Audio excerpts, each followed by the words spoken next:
In the winter of 1970, a hiker walking the wild outer coast of the Olympic Peninsula in Washington state came around a bank of eroding earth at a place called Ozette and saw something impossible. Objects were falling out of the mud. Not stones, but worked wood, smooth and shaped by human hands, tumbling from the collapsing bank onto the beach as the storm tide chewed into it. They looked new. They were not.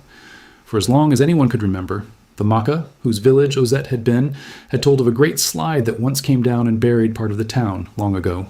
It was part of their history, carried in words across generations. And now, at the exact spot the tradition pointed to, the sea was opening the ground and handing those words back as solid objects.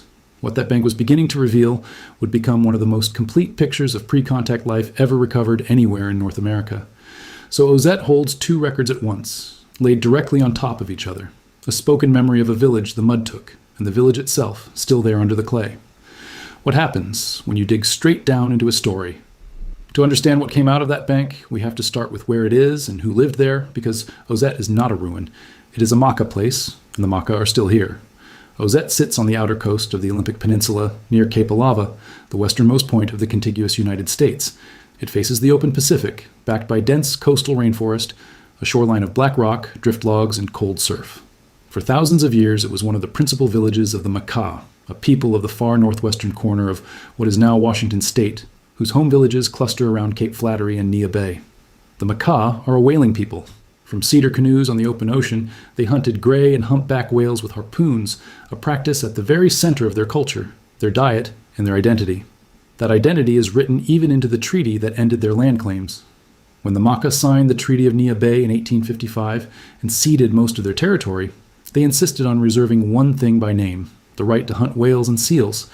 It is the only treaty the United States ever made that specifically secures a right to whale, which tells you how central the whale was and is to who the Makah are.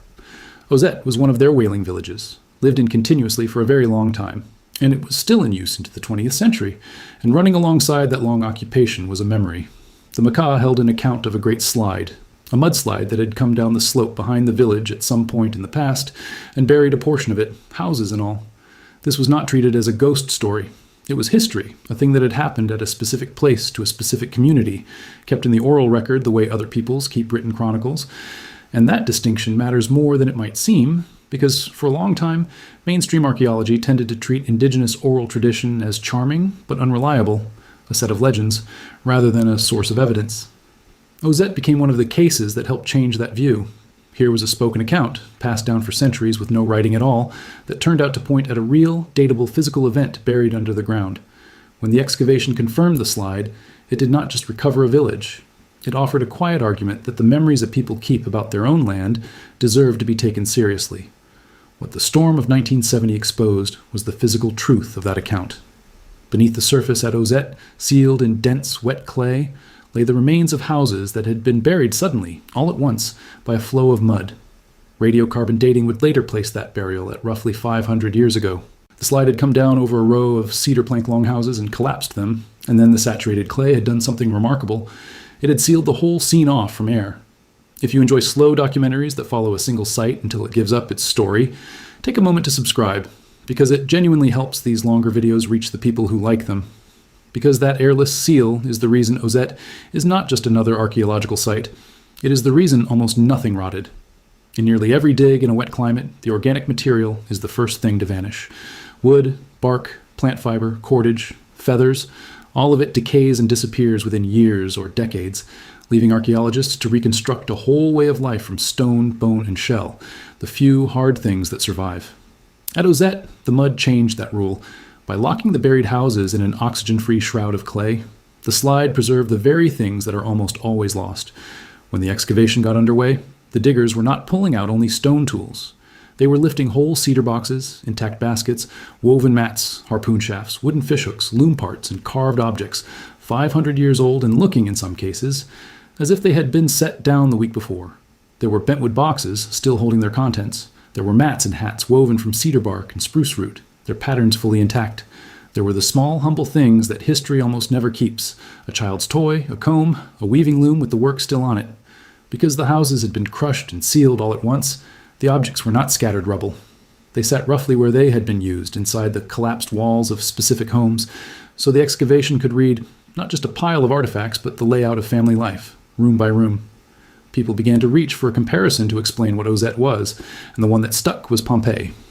Like the Roman town buried by Vesuvius, Ozette was a community frozen at a single instant by a sudden burial, its ordinary life caught mid-motion and then preserved.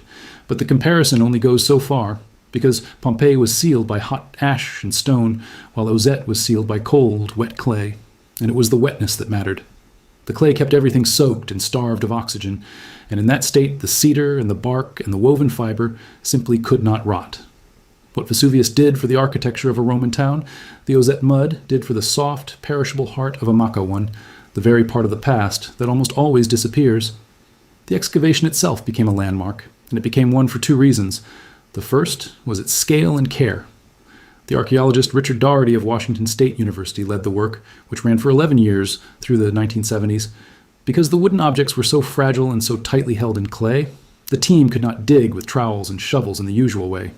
They used gentle streams of water instead, hosing the mud away by hand to free each object without breaking it, a slow, wet, painstaking method suited to a waterlogged site.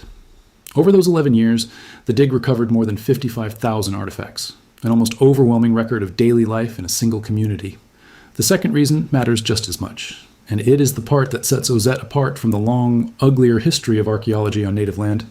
This dig was done with the Makah, not to them. The Makah tribe was involved from the moment the hikers' report reached them, and they helped direct the work, interpret the finds, and decide what would happen to them. The objects were kept on the Makah reservation, rather than shipped away to a distant institution, and the tribes went on to build the Makah Cultural and Research Center at Neah Bay to hold and interpret the collection. The people whose ancestors made these things became the keepers of them again.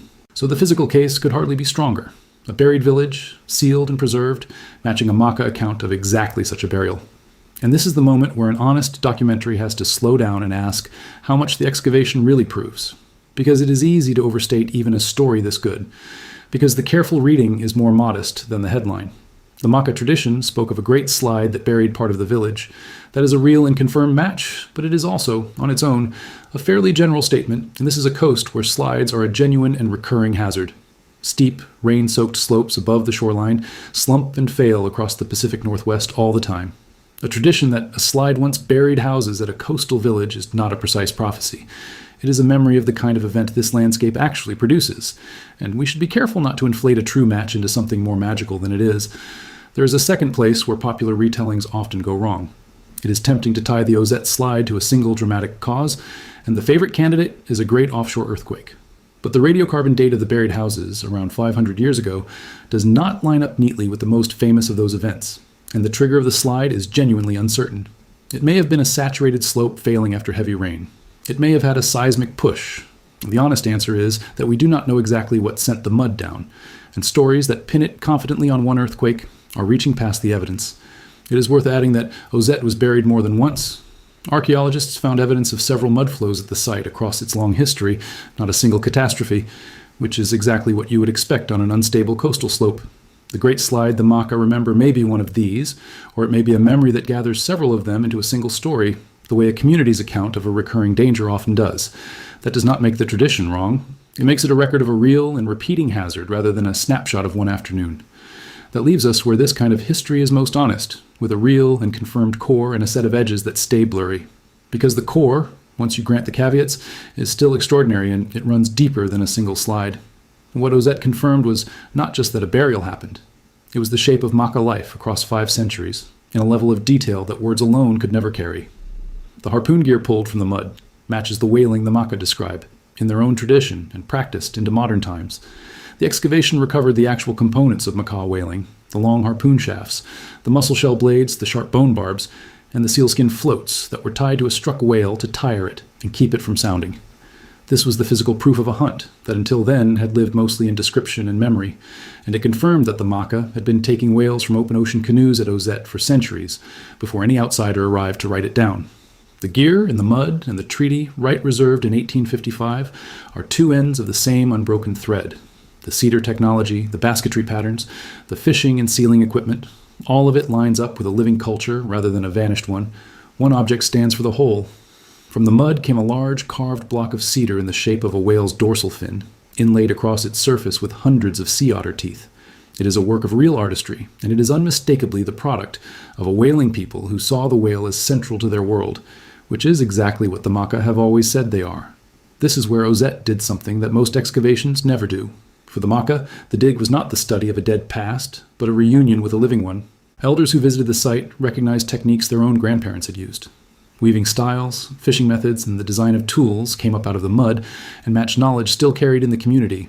The collection became a teaching resource, a way for younger Makah to see, in their ancestors' own hands, the continuity of a culture that outside pressure had spent a century trying to erase.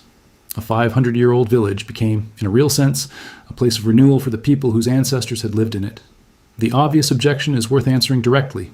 If the tradition was essentially right, where is the mystery? And the answer is that the mystery is not whether the slide happened.